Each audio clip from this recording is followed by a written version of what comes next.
Olá! Hoje a gente vai falar de uma ferramenta do direito que é fascinante. Uma forma de acelerar a justiça, mas, olha que curioso, sem precisar de urgência nenhuma. A gente está falando da tutela da evidência. Para começar, vamos direto ao ponto com uma pergunta que está no centro de tudo. Num processo judicial, quem é que paga a conta do tempo? Para quem a demora na justiça pesa mais? Pois é, porque na prática, o maior inimigo de um processo judicial, muitas vezes, é o próprio tempo. Pensa bem, você pode até ganhar a causa, mas se a decisão final demora, sei lá, 5, 10 anos, essa vitória tem gosto de quê? De derrota, né? A espera cansa, custa caro e, no fim das contas, pode até fazer o seu direito perder o sentido. E a resposta clássica, digamos assim, para a nossa pergunta era sempre a mesma. Quem arca com a demora é quem entrou com a ação. A lógica era meio, você quer um direito, então espera.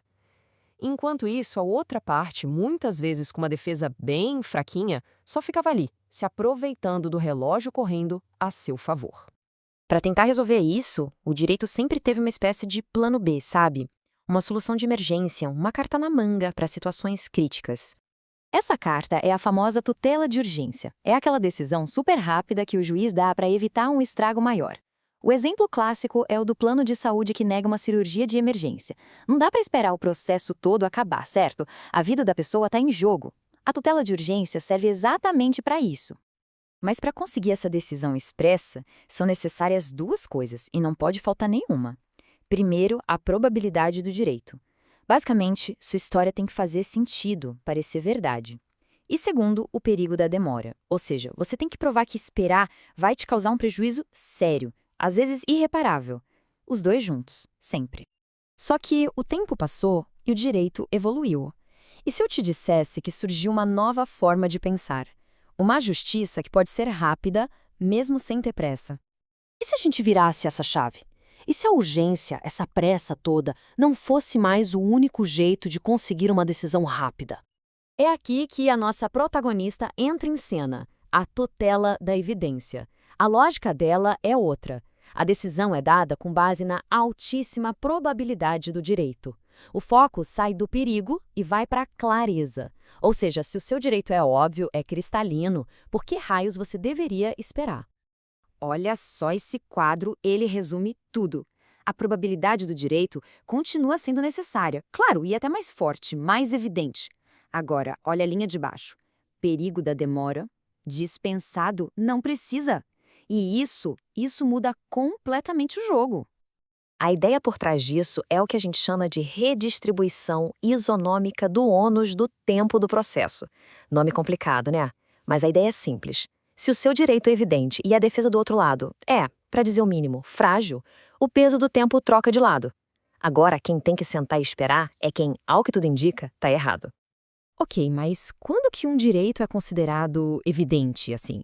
A lei não deixa essa pergunta no ar, não. Ela dá o caminho das pedras com 4 situações bem específicas.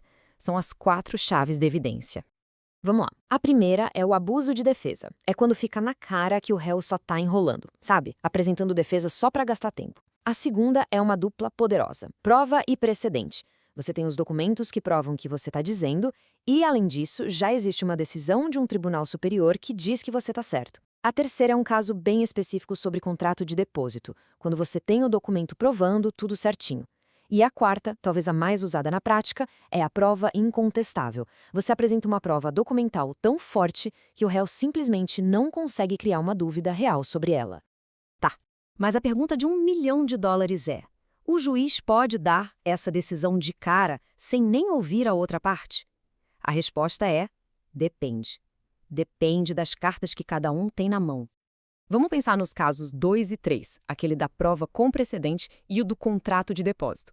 Nesses casos, é como se o autor chegasse para o juiz e mostrasse uma carta coringa. A regra do jogo, que é o precedente, diz que aquela carta vence. O juiz olha aquilo e pode, sim, antecipar o resultado e dar a decisão na hora, antes mesmo do outro jogador mostrar as cartas dele. Agora, nos outros 2 casos, o de abuso de defesa e o da prova documental muito forte, a coisa muda um pouco. Aqui, o autor mostra uma mão de cartas excelente, muito forte, com certeza. Mas o juiz, por prudência, precisa ver o que o oponente tem. Ele tem que esperar a defesa. Só depois de ver as cartas do réu e perceber que a defesa é só para inglês ver ou não abala em nada a prova é que o juiz pode dar tutela. Aqui, o contraditório tem que vir antes da decisão. Certo, vamos juntar as peças. Com uma ferramenta dessas na mão, será que o jogo do processo mudou para valer? O impacto é gigante, né? A tutela da evidência é uma arma contra quem só quer enrolar. Ela premia quem é organizado, quem tem prova documental forte. Ela dá mais força para as decisões dos tribunais superiores, criando mais segurança. E o mais importante de tudo, ela equilibra a balança do tempo, dando uma justiça mais rápida para quem, desde o início, já mostra que tem a razão do seu lado.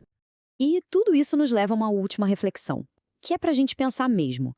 Uma justiça mais rápida para direitos que parecem óbvios. É sempre uma justiça mais justa? Acelerar o jogo para quem tem as melhores cartas na mão, sem a desculpa da urgência, nos deixa mais perto ou mais longe daquele ideal de justiça que a gente tanto busca? Fica aí a provocação.